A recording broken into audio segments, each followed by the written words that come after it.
Assalamualaikum warahmatullahi wabarakatuh. Salam santun, salam hormat selalu buat para saudara, para teman, para sahabat jamaah. Salam sejahtera, semoga Allah selalu senantiasa merahmati, meridhoi. Semoga Allah selalu senantiasa memafirokan kesehatan bagi kita sekalian. Semoga kita menjadi hamba-hamba yang selalu senantiasa hanya mencintai Allah Subhanahu wa Ta'ala. Bismillahirrahmanirrahim. Asyhadu an la ilaha illallah wa asyhadu anna Muhammadar Rasulullah sallallahu alaihi wasallam. Awaluddin ma'rifatullah. Awalu wajibin alal insani la ma'rifatullah bistikon. Alhamdulillahirabbil alamin. Di kediaman Haji Muhammad Budi. Jadi atas permintaan para teman, para saudara di sini, insya Allah saya akan sedikit berbagi tentang wujud Allah. Saya akan berbagi membahas tentang ilmu-ilmu seperti apa sih keesaan Allah. Al-Quran mengatakan setiap kita mendengarkan tausiah, mendengarkan ceramah, atau kita mengikuti pengajian secara khusus, atau kita membicarakan ilmu-ilmu secara khusus, selalu senantiasa kadangkala orang-orang tauhid, orang-orang makrifat itu membahas tentang ilmu wujud Allah. Dan pertanyaannya sebenarnya seperti apa sih wujud Allah ini?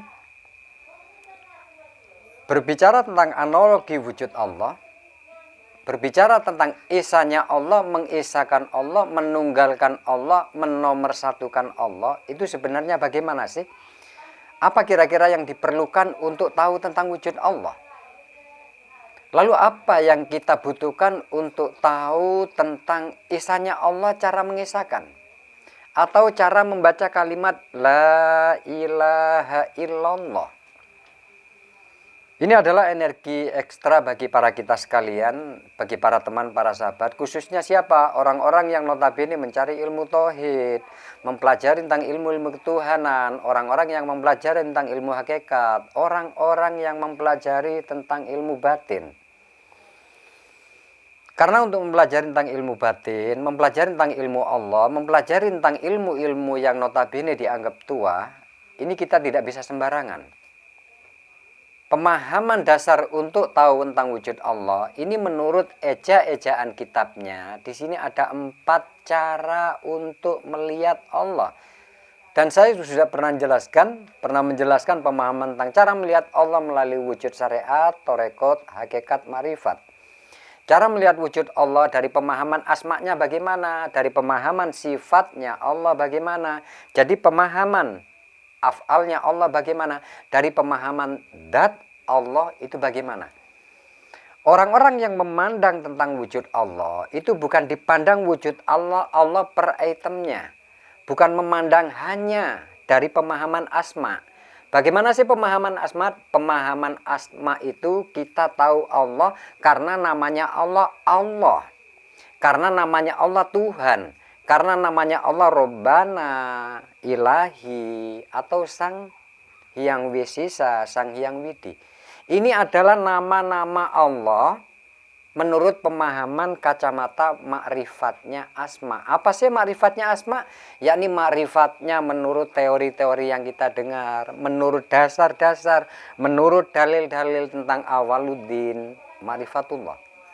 Lalu pemahaman dari sifatnya, dari ma'rifatnya af'al dan datnya, ini orang-orang tauhid tidak memandang dari satu-satu, bukan memandang dari af'alnya saja, bukan memandang dari sifatnya, bukan memandang dari datnya, akan tetapi memandang Allah itu suatu rangkaian, jadi sesuatu melihat Allah yang betul-betul bagaimana? Betul-betul dari sifatnya, af'alnya, datnya, dan sir Allah itu sendiri, itu sekaligus kita itu memandang Allah. Dan yang memandang Allah itu jadinya bagaimana? Apakah mata dohir kita? Apakah fisik kita? Jadi yang bisa memandang Allah, yang nantinya akan memunculkan tentang kecintaan, yakni hakul basiro kita, yakni hati nurani kita. Lalu berbicara tentang hati, hati yang mana sih? Apakah hati ini yang ada dalam dada. Ini adalah hati biologis. Hati yang berfungsi sebagai organ tubuh untuk kelangsungan hidup kita sampai detik sekarang ini. Ada peran serta yakni tentang manfaat, fungsi tentang hati itu sendiri. Dan yang dimaksud hati, tempatnya memandang Allah, ini juga laisa kamisli sayun. Kita nggak bisa mengumpamakan, kita nggak bisa membayang-bayangkan, kita nggak bisa mereka-rekakan. Jadi artinya bagaimana? Pandangan hakul basiro kita itu melihat Allah. Jadi melihat Allah dengan betul-betul apa? Dengan betul-betul pemahaman dari dalam jiwa. Modal, sarana, syarat untuk faham, tahu tentang wujud Allah, yang pasti bagaimana? Kita kembali lagi pada pelajaran eja-ejaan. Tahu tentang pelajaran wujud, qidam, sampai mutakaliman. Tahu sifat menang Allah. Jadi tahu sifat menangnya Allah. Tahu tentang kalimat la ilaha illallah sendiri. Tahu banyak perbendaraan. Untuk tahu Allah, andai kata samudera raya dijadikan tintanya. Untuk menuliskan pemahaman tentang Allah, untuk mengembangkan pengetahuan tentang Allah, untuk bermarifat kepada Allah, tinta, air tinta yang dijadikan tinta di samudera tidak akan pernah habis untuk tahu tentang Allah. Artinya bagaimana? Setelah kita mempelajari perbendaharaan ilmu, kita belajar dan tidak pernah berhenti, memiliki kesungguhan yang tinggi, kita teliti di dalam ilmu, kita kritis di dalam ilmu, insya Allah nanti Allah akan menata kita. Artinya bagaimana? Dengan sifat kelembutan yang kita miliki, dengan sifat kita selalu senantiasa memiliki kesungguhan, dengan sifat kita selalu ridho dan ikhlas, selalu senantiasa menebar kebaikan kepada siapapun. Apa yang keluar dari lisan kita mendinginkan, menyegarkan siapapun yang kita temui. Insya Allah hati kita akan tertata untuk melihat Allah. Akan tetapi apabila ego yang kita keluarkan, emosional yang kita keluarkan, maka kita dengan cara melihat Allah akan kasar juga kita memahami tentang Allah. Lalu berhubungan dengan Allah, wujud Allah, kita sering berbicara tentang nama, mengesahkan nama tentang la ilaha illallah. Sebenarnya semua ini saya sudah membahasnya, akan tetapi karena permintaan dari para sahabat, para saudara sekalian, jadi saya bahas. Betulkah kita itu sudah mengesahkan Allah? Jadi bahasan ini, kenapa saya sampaikan bahasan ini? Karena kita adalah di dalam lingkaran orang-orang tauhid. Kita lingkaran orang-orang para pencari. Betulkah kita sudah mengesahkan Allah? Betulkah kita selalu menomorsatukan Allah? Betulkah kita selalu melihat Allah? Betulkah kita selalu sujud kepada Allah? Benar enggak? Atau kita hanya menjadi orang-orang yang munafik? Bagaimana maksudnya munafik? Mulut berbicara mengisahkan Allah, tetapi hati, perbuatan, tindakan, banyak Allah yang kita yakini. Allah yang mana? Mungkin Allah kesombongan kita sebagai Tuhannya, keaguan kita sebagai Tuhannya. Lalu kita kepingin dipuji orang lain menjadi Tuhan kita. Kita menjadi orang-orang yang ego, orang-orang yang memperturutkan tentang uluhiyah tanpa tahu akalnya mendidik uluhiyahnya. Ini adalah orang-orang yang masih mendoakan tentang Tuhannya. Orang-orang yang mengisahkan Tuhannya hanya murni selalu senantiasa melihat Allah. Seluruh tindakan, perilaku, perbuatannya, dan tingkah laku di dalam hidupnya, walaupun kita tidak seperti para santri, walaupun kita tidak nampak seperti orang-orang alim, tetapi jiwa kita selalu memancarkan nurun ala nur, la ilaha illallah. Selalu memancarkan, selalu mengisahkan Allah. Bersandar kepada Allah, pasrah kepada Allah. Jadi memang kalau kita kaji secara analitik, ilmu itu kalau kita kaji, kita rinci secara analitik, ilmu itu memiliki tuntutan kita harus paham secara rinci. Akan tetapi yang pasti kita memiliki keterbatasan, kita mungkin memiliki banyak hal. Artinya bagaimana? Selama kita memiliki kesungguhan, selama kita memiliki keimanan dan keyakinan yang tinggi di dalam dada, insya Allah pada akhirnya kita akan sampai dalam pemahaman itu sendiri. Jadi mengisahkan Allah itu bagaimana? Mengisahkan Allah itu pasti kalimatnya la ilaha illallah. Tidak ada siapa-siapa kecuali Allah. Benarkah kalimat ucapan ini? Yang mana ucapan kalimat la ilaha illallah? Barang siapa tatkala sakaratul maut, lalu di akhir hembusan nafas terakhir dia mengucapkan kalimat la ilaha illallah, maka bilang hadis yang disampaikan oleh Rasulullah, orang-orang tersebut masuk ke dalam surganya Allah. Sementara waktu Sebelum dia mengucapkan kalimat la ilaha illallah di akhir kematiannya, seluruh tindakannya, perilakunya, perbuatan menyakiti orang lain, menyinggung orang lain, meras orang lain, menjegal orang lain, lalu fitnah sana sini, lalu namimah, sum'ariyah ada pada dirinya.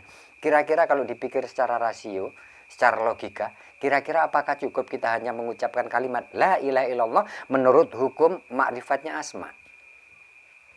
Lalu bagaimana kesimpulannya? Membaca kalimat la ilaha illallah, pohon yang tinggi yang menghasilkan akar serabut yang sangat luas, yang menghasilkan ranting, pohon, dahan, dan dedaunan yang sangat rimbun, lalu memberikan bonus bunga, lalu berwujud buah. Ini adalah bagaimana? Ini adalah merupakan contoh-contoh atau filosofi tamsil bagi kita. Artinya bagaimana? Pemahaman yang sangat luas, kesungguhan, tidak pernah berhenti untuk belajar. Itu akan membuat kita bagaimana? Akan membuat kita sampai kepada la ilaha illallah. Jadi saya sudah membuka tentang rahasia kalimat la ilaha illallah pada bab-bab yang lalu. Yakni cara membaca kalimat la ilaha illallah. Secara syariatnya memang kita selalu senantiasa berzikir, mengucap la ilaha illallah dengan zikir yang sudah kita lakukan, yang sudah kita alami. Akan tetapi yang kita cari sekarang ini, yakni apakah isi daripada la ilaha illallah. Seperti contoh ini. Orang mungkin bingung kalau yang saya tutup ini makanan apa di dalamnya, kita akan bingung. Orang ngomong ini kerupuk, orang ngomong ini biskuit, orang ngomong ini nastar. Nah, kalau kepingin tahu apa rahasia, ini taruhlah saya contohkan ini kalimat la ilaha illallah. Nah, kita cuma tahu seperti ini, la ilaha illallah seperti itu. Apa sih sebenarnya isi dari kalimat la ilaha illallah? Kalau kita kepingin tahu, kita ambil tutupnya, baru kita lihat. Oh, la ilaha illallah seperti ini. Ini adalah bahasan contoh. Makanya kalimat la ilaha illallah, isi daripada kalimat la ilaha illallah, yakni bagaimana? Seluruh jagat raya, hamparan jagat raya, seluruh benda-benda planet yang bergantung di langit tanpa tiang, tanpa penyangga, matahari yang bersinar menurut aturan masing-masing, bulan yang mendapat transformasi cahaya dari matahari, lalu bumi berputar dengan aturan yang ada.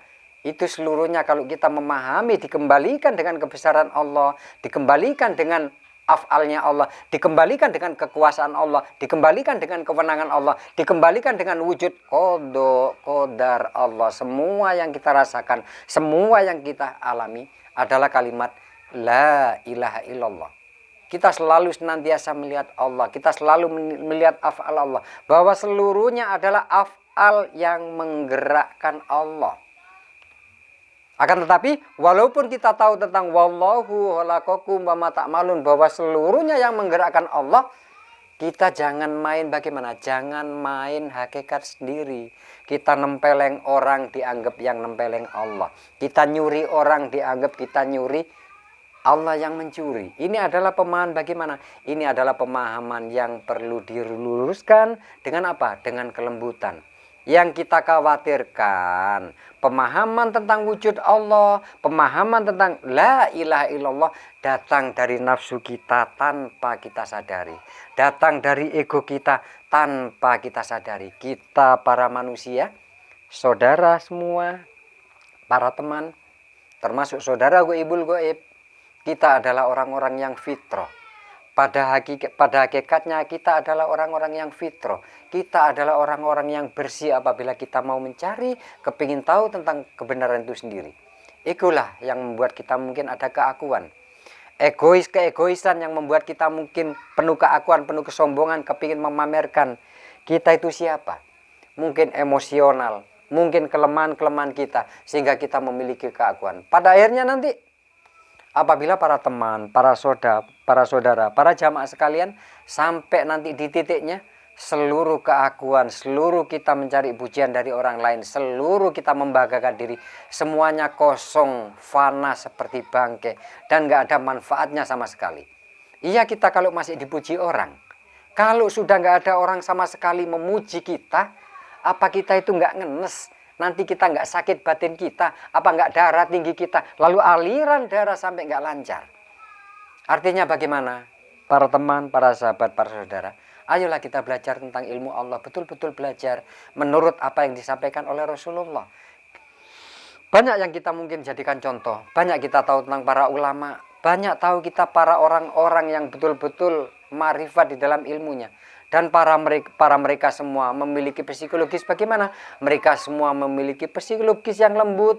Mereka semua itu seperti padi yang selalu menunduk. Walaupun kadangkala dunia yang menuntut, pergaulan sosial yang menuntut, lawan bicara yang menuntut, sehingga memunculkan hakikat, sehingga terjadi fitnah di kiri kanan kita. Akhirnya bagaimana? Kita didoktrin menjadi orang-orang yang seperti kita tahu.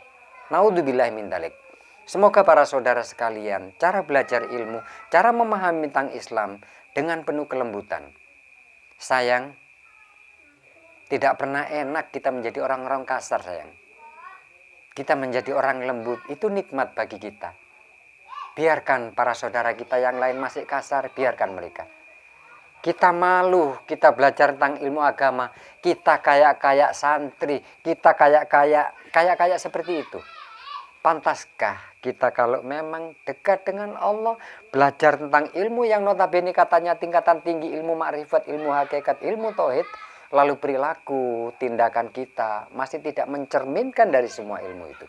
Saya yakin, para saudara, para teman, para sahabat, para jamaah semuanya, orang-orang yang memiliki intelektual tinggi, orang-orang yang memiliki EQ tinggi, orang-orang yang memiliki spiritual yang sangat tinggi dan perilaku yang mulia di hadapan Allah.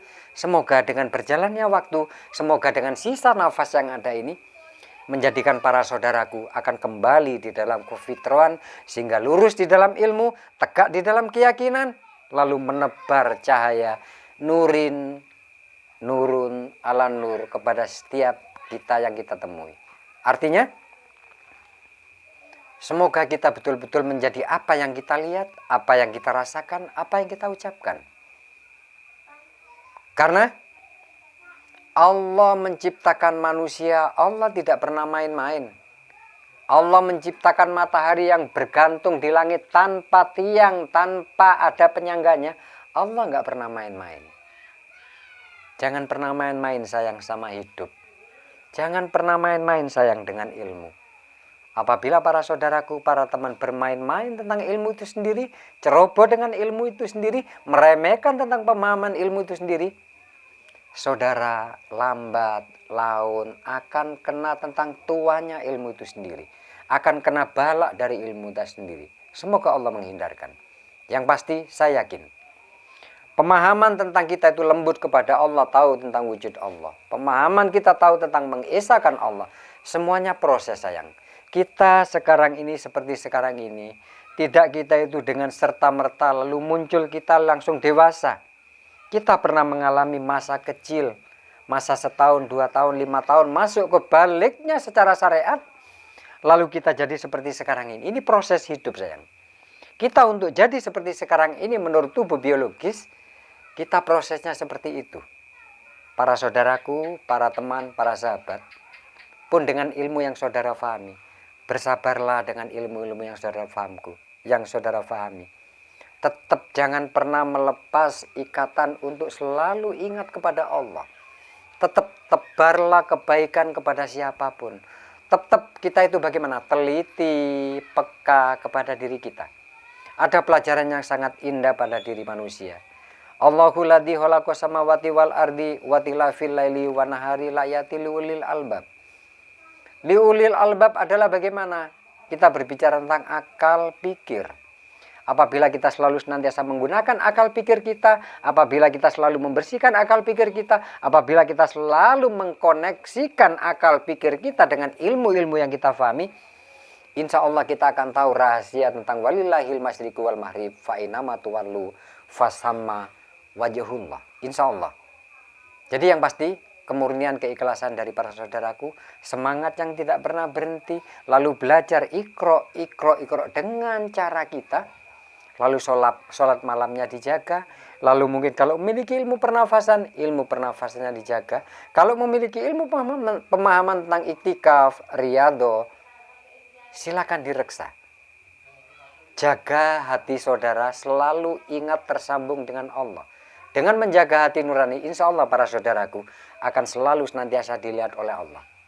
ilmu yang diucapkan, ilmu yang disampaikan, walaupun itu oleh seorang ulama yang sangat besar, apabila ilmu-ilmu yang disampaikan tidak bisa dibuktikan dan tidak ada dibuktikan, kita perlu mengobservasi tentang ilmu itu sendiri. Artinya bagaimana?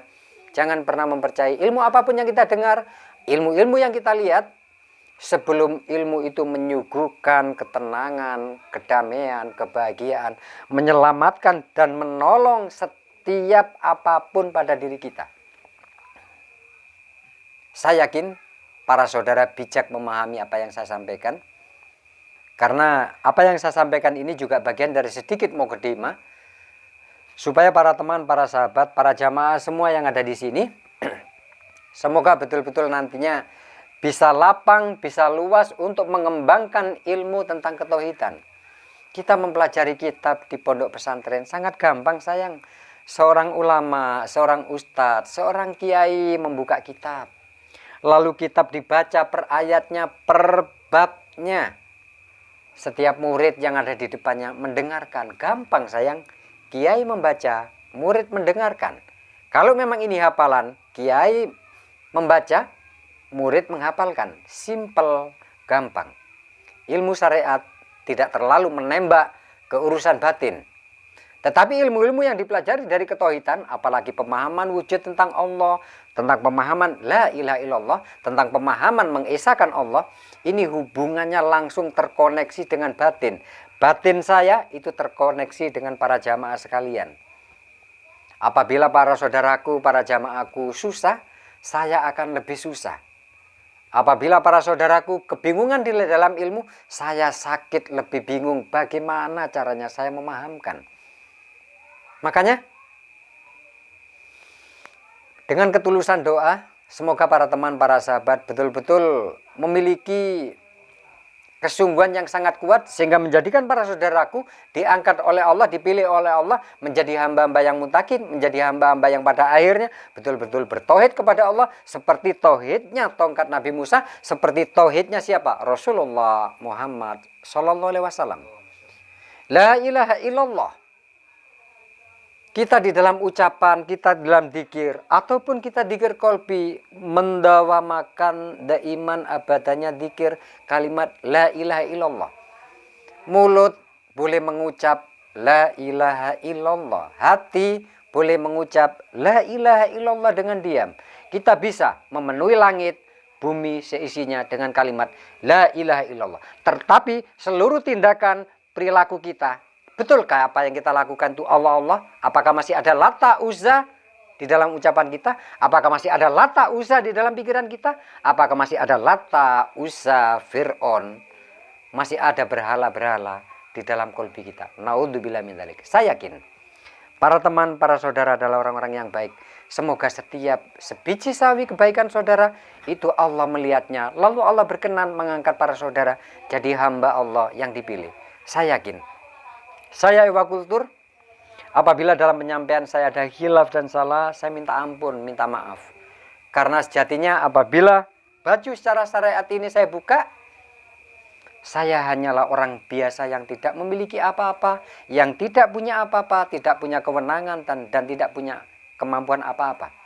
Makanya saya mohon maaf. Apabila ada kekurangan dari setiap kali apa yang saya sampaikan, insya Allah di lain bab saya akan menyambung, saya akan menambahkan untuk pemahaman para temanku. Keriduan, keikhlasan saya tetap buat saudara. Saya menyampaikan ilmu ini. Saya berharap para saudaraku sekalian, para jamaah sekalian mendapatkan nurun ala nur dari Allah. Saya Ewa Kultur, saya akhiri. Wabillahi taufik wal hidayah. Wassalamualaikum warahmatullahi wabarakatuh.